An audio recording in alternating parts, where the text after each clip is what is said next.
آخر محرم کی حقیقت کیا ہے؟ قرآن اور صحیح احادیث کی روشنی میں۔ بسم اللہ الرحمن الرحیم۔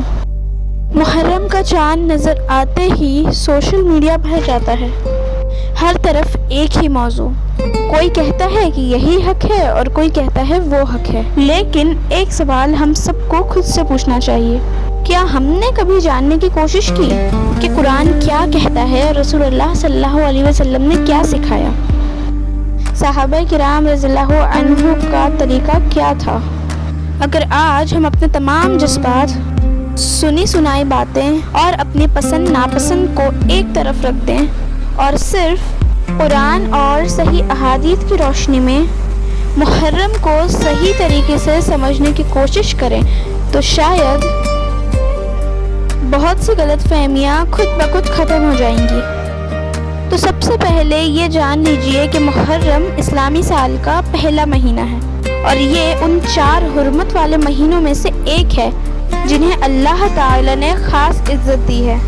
اس میں 4 مہینے حرمت والے ہیں۔ اس کا مطلب اس مہینے میں نیک اعمال کی اہمیت اور بھی زیادہ ہے۔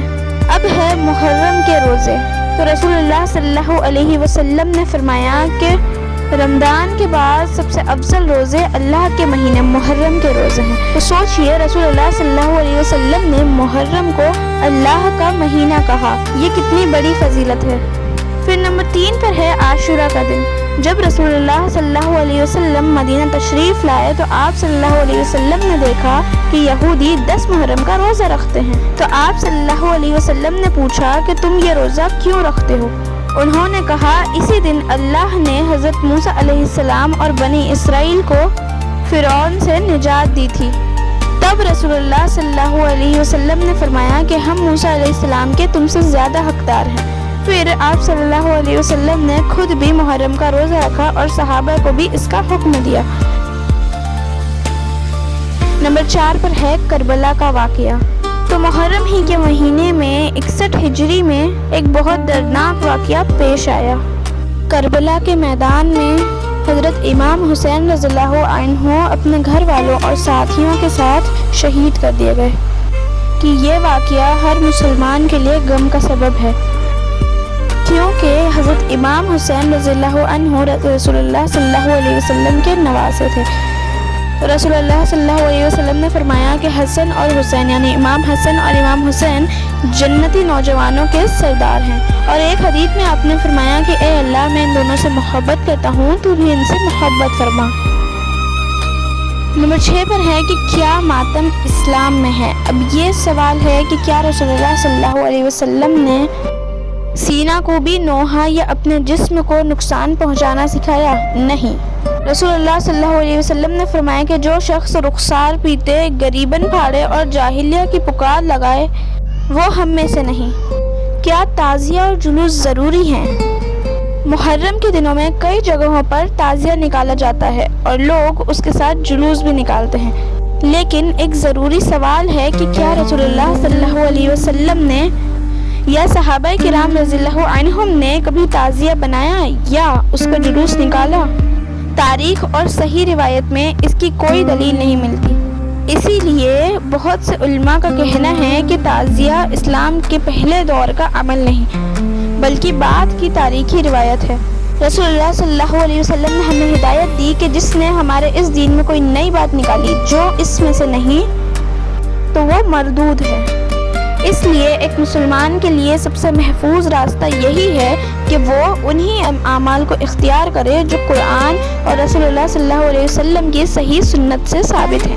تاریخ بتاتی ہے کہ تعزیہ کا رواج نہ رسول اللہ صلی اللہ علیہ وسلم کے زمانے میں تھا اور نہ صحابہ کرام رضی اللہ عنہم کے زمانے میں۔ یہ روایت بعد کی صدیوں میں پیدا ہوئی اور ہندوستان، پاکستان اور بنگلہ دیش کے علاقوں میں خاص طور پر مشہور ہوئی۔ اس لیے کسی بھی اعمال کو دین سمجھنے سے پہلے اس کی دلیل قرآن اور صحیح سنت سے دیکھنی چاہیے۔ ایک مشہور روایت میں یہ ہے کہ ہندوستان کے ایک بادشاہ کی خواہش تھی کہ وہ کربلا جائے، لیکن کسی وجہ سے وہ جا نہ سکا۔ اس لیے امام حسین رضی اللہ عنہ کی یاد میں اس نے ایک نشانی کے طور پر تعزیہ بنوایا۔ بعد میں یہ روایت دھیرے دھیرے عام ہوتی چلی گئی۔ اس واقعے کا کوئی مضبوط تاریخی ثبوت موجود نہیں ہے، اسی لیے اسے یقینی تاریخی حقیقت نہیں کہا جا سکتا۔ یہ صرف ایک مشہور روایت ہے جسے تمام مؤرخین یعنی ہسٹورینز تعلیم نہیں کرتے۔ تاریخ سے اتنا ضرور معلوم ہوتا ہے کہ تعزیے کا رواج رسول اللہ صلی اللہ علیہ وسلم، صحابہ رضی اللہ عنہم اور سلف کے زمانے میں موجود نہیں تھا۔ یہ بعد کی صدیوں میں پیدا ہوا اور پھر ہندوستان میں عام ہو گیا۔ اب چلتے ہیں اسلامی تاریخ کے اس واقعے کی طرف جس نے پوری امت کو ہلا کر رکھ دیا۔ یہ تھا واقعہ کربلا۔ 10 محرم 61 ہجری عراق کے شہر کربلا میں حضرت حسین رضی اللہ عنہ، جو رسول اللہ صلی اللہ علیہ وسلم کے نواسے تھے، اپنے چند وفادار ساتھیوں کے ساتھ اہل بیت کے افراد کے ساتھ شہید کر دیے گئے۔ تو دوستو، آج کی اس ویڈیو میں ہم نے محرم کی فضیلت، عاشورہ کی اہمیت، کربلا کا واقعہ اور حضرت امام حسین رضی اللہ عنہ کی زندگی سے ملنے والے اہم سبق کو سمجھنے کی کوشش کی۔ ہمارا مقصد صرف اتنا ہے کہ ہم اپنے دین کو قرآن اور اوتھینٹک احادیث کے مطابق سمجھیں اور ہر بات کو دلیل کی بنیاد پر قبول کریں۔ آپ ہمیں کمنٹ کر کے بتائیے کہ آج کی ویڈیوز کا کون سا حصہ آپ کو سب سے زیادہ انفارمیٹیو لگا اور آپ اگلا ویڈیو کس اسلامک ٹاپک پر دیکھنا پسند کریں گے۔ اور اگر آپ کو یہ ویڈیو انفارمیٹیو لگی ہو تو اس ویڈیو کو لائک کیجیے، اپنے دوستوں اور فیملی کے ساتھ شیئر کیجیے اور ہمارے چینل کو سبسکرائب کرنا نہ بھولیں تاکہ قرآن، اوتھینٹک احادیث اور اسلامی تاریخ پر مبنی مزید انفارمیٹیو ویڈیوز آپ تک سب سے پہلے پہنچ سکے۔ تو ملتے ہیں ایک اور اوتھینٹک اسلامک ٹاپک کے ساتھ، تب تک کے لیے اللہ حافظ۔